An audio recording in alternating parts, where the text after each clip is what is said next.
तो भारतीय जनता पार्टी की अगर बात करें, केंद्रीय चुनाव समिति ने लोकसभा के जो बाकी बचे उम्मीदवार हैं उनके नामों को लेकर देर रात तक दिल्ली में मंथन किया, जिसमें 5 राज्यों की बाकी सीटों के उम्मीदवारों के नामों पर चर्चा हुई। अब माना यह जा रहा है कि किसी भी वक्त बीजेपी अपनी 5वीं लिस्ट भी जारी कर सकती है, जिसमें 5 राज्यों की सीटों पर उम्मीदवारों के नाम का ऐलान किया जाएगा। पूरी खबर इस रिपोर्ट में आपको दिखाते हैं।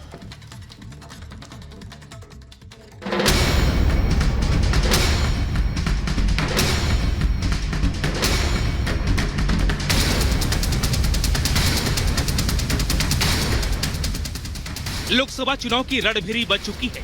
19 अप्रैल से शुरू हो रहे लोकतंत्र के इस महापर्व में शामिल होने के लिए पूरा देश तैयार है।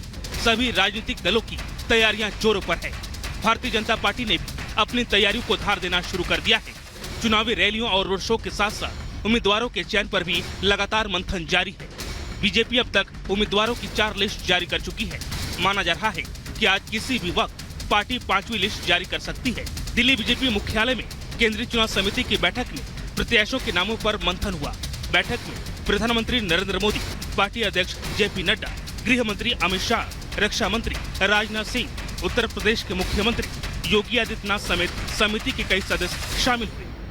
बीजेपी की केंद्रीय चुनाव समिति की तीसरी बैठक हुई। आपको बता दें, ये बैठक करीब 3 घंटे तक चली, जिसमें प्रधानमंत्री नरेंद्र मोदी, बीजेपी के राष्ट्रीय अध्यक्ष जगत प्रकाश नड्डा, गृह मंत्री अमित शाह, रक्षा मंत्री राजनाथ सिंह समेत केंद्रीय चुनाव समिति के सभी सदस्य जो हैं वो शामिल रहे। देर शाम शुरू हुई बीजेपी सीईसी की तीसरी बैठक देर रात तक चली, जिसमें 5 राज्यों के उम्मीदवारों के नामों पर मंथन हुआ। पश्चिम बंगाल, ओडिशा, राजस्थान, आंध्र प्रदेश और उत्तर प्रदेश की बाकी बची सीटों पर चर्चा की गई, जिसमें यूपी की बाकी बची 24 सीटों पर मंथन के बाद 10 सीटों के उम्मीदवारों पर समिति की मुहर लगी।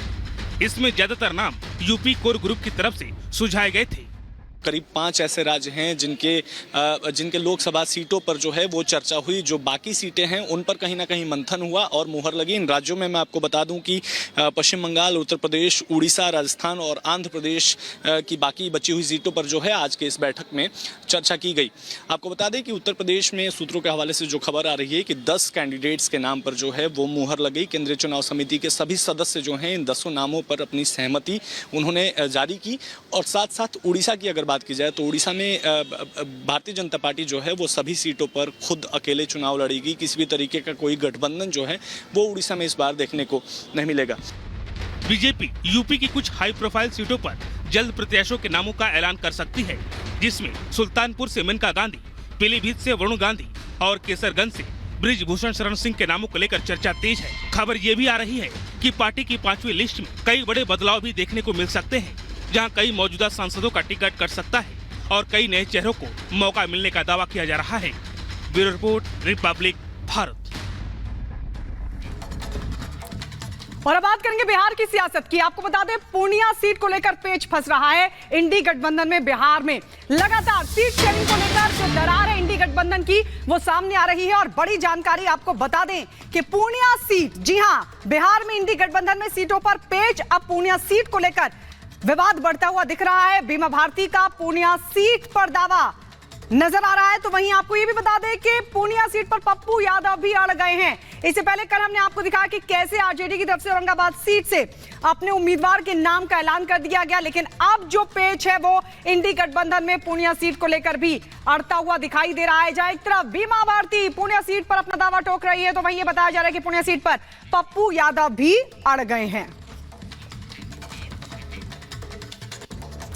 उधर बिहार में जेडीयू से इस्तीफा देकर बीमा भारती ने आरजेडी का दामन थाम लिया है और इसी के साथ इंडी गठबंधन में सीटों पर पेच भी फंस गया है।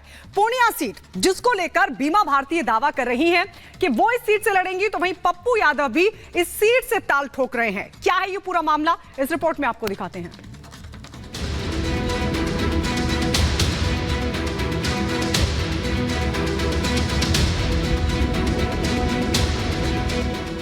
देश में लोकसभा चुनाव होने जा रहे हैं। तारीखों का ऐलान हो चुका है। कहीं टिकट बंटवारे का खेल जारी है, तो कहीं टिकट के लिए भागम भाग दिखाई दे रही है। टिकट के लिए रेस ऐसी कि नेताओं का भी दल बदलना शुरू हो गया है।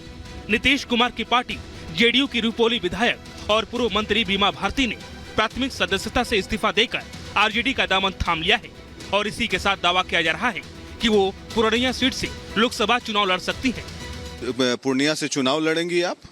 हमारे राष्ट्रीय अध्यक्ष नेता विरोधी दल तेजस्वी जी और हमारे पूर्व मुख्यमंत्री राबड़ी देवी जो माता है, जो उनका आदेश होगा उसका पालन करेंगे। जहाँ टिकट मिलेगा तो लोकसभा लड़ेंगे। चाहती हैं पूर्णिया से चुनाव लड़ना? बिल्कुल लड़ेंगे। हमारे चुनाव आरजेडी के टिकट पर बिल्कुल लड़ेंगे। हमारे नेता का आदेश होगा तो लड़ेंगे। तो पूर्णिया से तो पप्पू यादव लड़ना चाहते थे, कांग्रेस पार्टी में विलय कर लिया उन्होंने। अब पार्टी का मामला है, जो हमारे जो नेता है उनका जो आदेश होगा उसका पालन। लालू जी से मिली, क्या कहा लालू जी ने? लालू जी से आशीर्वाद लिए, हम जाकर के मिले और बात किए। मुझे जब मौका मिलेगा पूर्णिया से लोकसभा लड़ने का तो हम निश्चित वहाँ से जीतेंगे। 4 दिन पहले जापका कांग्रेस में विलय करने वाले पप्पू यादव भी पूर्णिया से लोकसभा चुनाव लड़ने का दावा कर रहे हैं, लेकिन बीमा भारती का आरजेडी में आने से पप्पू यादव की चिंता बढ़ गई है और ऐसे में आरजेडी और कांग्रेस में तकरार होने से इंडी गठबंधन में दरार बढ़ती नजर आ रही है। ऐसे में क्या माना जाए, क्या कांग्रेस में जाकर पप्पू यादव फेल हो गए हैं? जन अधिकार पार्टी का कांग्रेस में विलय होने के साथ पप्पू यादव की सिर्फ और सिर्फ एक ही डिमांड थी कि उन्हें पूर्णिया लोकसभा से महागठबंधन उम्मीदवार बनाया जाए। इससे पहले भी वो यहाँ से सांसद रह चुके हैं। पिछले 3-4 महीनों से इस इलाके में पसीना भी बहा रहे थे, लेकिन लालू यादव ने पूर्णिया सीट को बीमा भारती को टिकट देने का फैसला लिया है। तो क्या लोकसभा चुनाव से पहले जेडीयू में फूट पड़ गई है? क्योंकि पप्पू यादव ने भी सोशल माइक्रो ब्लॉगिंग साइट पर पोस्ट कर अपनी मंशा जाहिर कर दी है। पप्पू यादव ने लिखा, मर जाएंगे, कांग्रेस नहीं छोड़ेंगे, दुनिया छोड़ देंगे, पूर्णिया नहीं छोड़ेंगे। कांग्रेस ने बिहार में अब तक सीट शेयरिंग पर कोई फैसला नहीं लिया है। इधर महागठबंधन में शामिल लेफ्ट और आरजेडी अपने अपने दावे के मुताबिक सिंबल बांटना शुरू कर दिया है। कांग्रेस की ओर से सीनियर लीडर बोलने तक तैयार नहीं है। ऐसे में पप्पू यादव का सियासी भविष्य दांव पर लग गया है। Bureau report, Republic Bharat. और अब बात करेंगे राजस्थान की राजधानी जयपुर, जहां पर एक केमिकल फैक्ट्री में भीषण आग लग गई और बताया जा रहा है कि फायर ब्रिगेड की कई गाड़ियां मौके पर पहुंची और बहुत मशक्कत करनी पड़ी उस आग को काबू करने के लिए, लेकिन इस बीच इस हादसे में 5 लोगों की मौत हो गई। रिपोर्ट देखिए।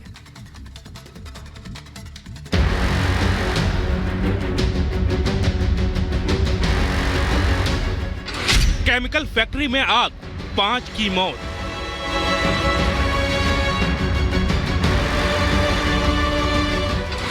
दहकती लपटें और मौत, जिंदा जले 5 मजदूर।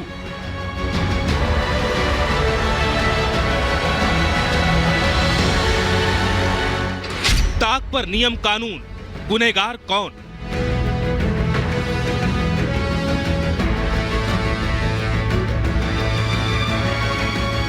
राजस्थान के जयपुर में एक केमिकल फैक्ट्री में भीषण आग लग गई।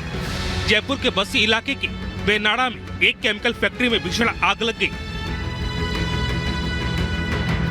बताया जा रहा है कि केमिकल फैक्ट्री में बॉयलर फटने के बाद आग लग गई। आग की लपटें तेजी से उठी और इसके बाद दहशत में आए लोग भागने लगे। लेकिन आग इतनी भयानक थी कि 5 मजदूर आग की लपटों में फंसकर जिंदा चल गए। मुझे पता है ये कैसे कौन आएगा, कितने लोग मौके पे 5 लोग मौके पे कैजुअल्टी हो चुकी है। 2 जने अभी एसएमएस अस्पताल में भर्ती चल रहे हैं। आग का ऐसा तांडव उठा जिसे देख लोग दहल गए। आसमान तक उड़ती लपटों ने पूरे इलाके को खतरे में डाल दिया। अवैध फैक्ट्री थी, इसमें फायर का कोई सिस्टम नहीं है और मौके पे अभी यहाँ का मालिक भी नहीं मिल रहा है और बोर्ड भी नहीं लगे हुए थे बाहर। हो सकता है और भी अंदर एक छत गिरी हुई है तो इंसिडेंट बढ़ सकता है। कड़ी मशक्कत के बाद दमकल विभाग के कर्मचारियों ने किसी तरह से आग पर काबू पाया, मगर तब तक लाखों का सामान जलकर खाक हो गया था। आग इतनी विकराल थी कि उसकी लपटें दूर तक दिखाई दे रही थी। Bureau report, Republic Bharat. और इस वक्त की बड़ी खबर आपको बता दें, जम्मू कश्मीर से आ रही है। इस वक्त की बड़ी खबर ये आ रही है कि श्रीनगर में 4 आतंकी गिरफ्तार हुए। जैश ए मोहम्मद के आतंकी बताए जा रहे हैं, जिनके पास से गोला और बारूद भी बरामद किया गया है। गोला बारूद इन आतंकियों के पास से बरामद हुए। जैश ए मोहम्मद के आतंकी बताए जा रहे हैं। श्रीनगर से हुई है गिरफ्तारी इन आतंकियों की। जम्मू कश्मीर में सेना को यह बड़ी सफलता। जैश ए मोहम्मद की 4 आतंकी हुए गिरफ्तार। श्रीनगर से इन 4 आतंकियों की गिरफ्तारी हुई है और तस्वीरों में हम आपको दिखा रहे हैं, गोला बारूद भी इन आतंकियों से बरामद किया गया है। तो क्या कोई बड़ी साजिश थी जिसको नाकाम कर दिया गया? ये 4 आतंकी जो गिरफ्तार हुए हैं, अब इनसे पूछताछ होगी, कई और बड़े खुलासे हो सकते हैं। लेकिन आपको बता दें, ये 4 आतंकी जैश ए मोहम्मद के बताए जा रहे हैं, जिनको श्रीनगर से गिरफ्तार किया गया है। सेना को मिली है बड़ी कामयाबी। और ये देखिए, गोला बारूद की तस्वीर हम आपको दिखा रहे हैं जो इनके पास से बरामद किया गया है। तो क्या कोई मकसद था? किस तरीके का मकसद था? क्या कोई बड़ी साजिश थी जिसको नाकाम कर दिया गया? अपने भारत विरोधी रुख के लिए बदनाम मालदीव के राष्ट्रपति मोहम्मद मोइजू अब नरम पड़ते हुए दिख रहे हैं। उनके ऊपर कर्ज का ऐसा दबाव है कि अब भारत से मदद का हाथ आगे बढ़ा रहे हैं। आइए रिपोर्ट आपको दिखाते हैं।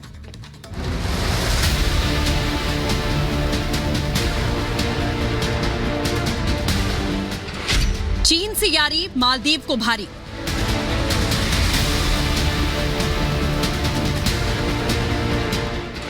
कर्ज का बढ़ा दबाव, धरा रह गया ताव।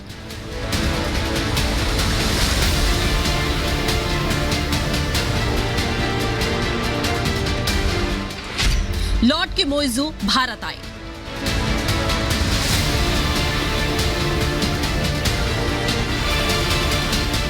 ठीक कहा गया है कि समय सबसे बलवान होता है। यही बात आज भारत और मालदीव के रिश्तों में तल्खी पैदा करने वाले चीनी पोस्टर बॉय मोहम्मद मोइजू पर फिट बैठती है। ऐसा इसलिए कि भारत के खिलाफ जहर उगलने वाले मालदीव के राष्ट्रपति के तेवर अब नरम पड़ गए हैं। वो मोहम्मद मोइजू जो कुछ दिन पहले भारत विरोधी रुख लेने से तनिक भी संकोच नहीं कर रहे थे, वो अब अपने कदम वापस खींचने लगे हैं।